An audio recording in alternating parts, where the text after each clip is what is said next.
Good afternoon. Thank you for having us here at AWV in Bradford.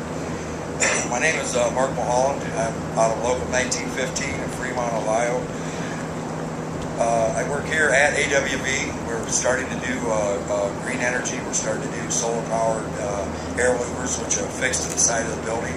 They help keep the buildings warmer in the winter, cooler in the summer. I also have a job through the union. I'm a United Steelworker, congressional coordinator.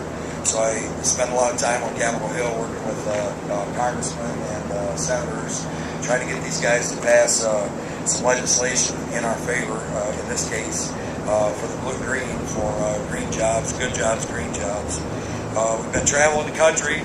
We started in LA a week or so ago. We're doing 17 cities, or 17 states, 37 cities in about 21 days, so it's a little hectic as far as that goes.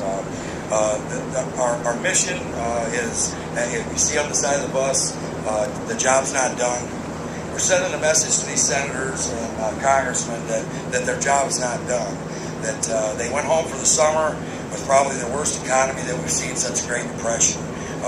We have a national jobless rate at about 10%. Some states, Michigan and Arkansas, are way over that. Michigan's set at about 14% at this point.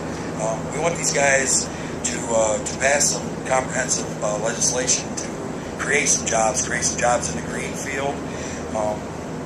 We need to band together as environmentalists and union.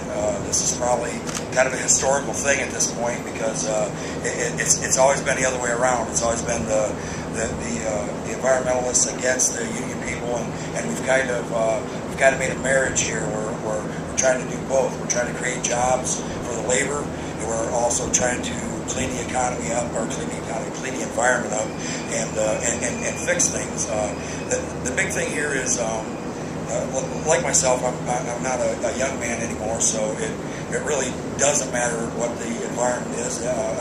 We've already hurt Mother Earth as far as that goes. We need to worry about this for our kids, for our grandkids, for their kids. And if we don't do something, it's not going to get done. We obviously cannot wait any longer. It's already almost too late. Traveling in the bus, I started out in LA, and I've seen more devastation throughout the entire country. Factories shut down, boarded up, people out of work, losing their houses, losing their cars. I'm from a small town, obviously I'm from here, and I guess we don't see the big picture. And by taking this bus trip and being with these people, I've seen the big picture. I've seen more people homeless. Every city that we've been in, there's been people standing out with signs that work for food. People, you go under the underpasses going down the interstate, there's people that have houses under the interstate. It's absolutely incredible. You get into the big cities, there's people living in boxes. You know, this is America. It's not supposed to be that way. We're not a third world country. And by allowing our jobs to go overseas, to go to China, to go to Mexico, that's exactly what we're turning our country into. We're turning it into a third world country. We need these senators, these congresspeople to know and to understand we need this legislation. We want this legislation to create jobs here, to turn this economy around. We can do it. We have the technology, and America is absolutely the best country in the world, and we absolutely need to do this. I know I'm long-winded, so I'm going to turn this over to Darby now, and I'll let him thank you. Thank you, Mark. As National Sales Manager of American Warming, it's my job to provide products that are wanted throughout the industry. Since 1967, this plant has manufactured mechanical products for structures, and they weren't always considered a green product. As I go out there on a day-to-day basis, and I see the industry changing, and what I'm seeing are specifications being written requiring green products. If we're to ensure that the Bradford facility we have here is going to maintain and carry through, we need green products to be manufactured out of this plant. As of November of last year, we teamed up with a company from the UK called Colt International, and the agreement more or less allows Bradner Industries to manufacture a green product by way of smart solar shading. This product, as Mark mentioned, it provides an energy-efficient product that allows daylighting in, requiring less usage of lights, and while keeping the daylighting out. It's important, at least for everyone here in Bradford, to understand the significance of this product and what the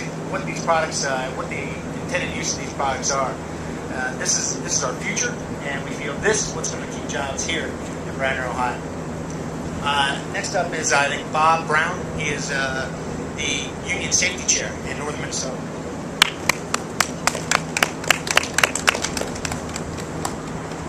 Thank you. Appreciate it. Thanks for the tour of your facility. A little bit about myself and why I'm here. I joined this group yesterday on the bus tour. Dan Quinn. My name is Bob Brown. Northern Minnesota. We're at the beginning of the chain with the steel industry, and these clean energy jobs are so important to the area that I come from. Last year we made history in Minnesota. I was laid off for 10 months. I got 35 years in the industry, and last May, giving taconite went down. It was the first time in 100 years Minnesota didn't put out any raw materials. That had a devastating effect on our whole iron range. My partner here is going to describe one of the other 6 facilities that we're part of, what kind of impact that's had on our economy. Second generation in the mines. My daughter had to leave the area to look for employment elsewhere. Also in May, my partner and I, you'll meet Vance here in a little bit, we participated in Earth Day out in D.C. to try and educate our legislator, and we're very much in support of these clean energy jobs to help keep us in our area employed. Thanks for your time. Right now I'd like to introduce Van Droel. Good afternoon. My name is Vance Droel. I live in northern Minnesota.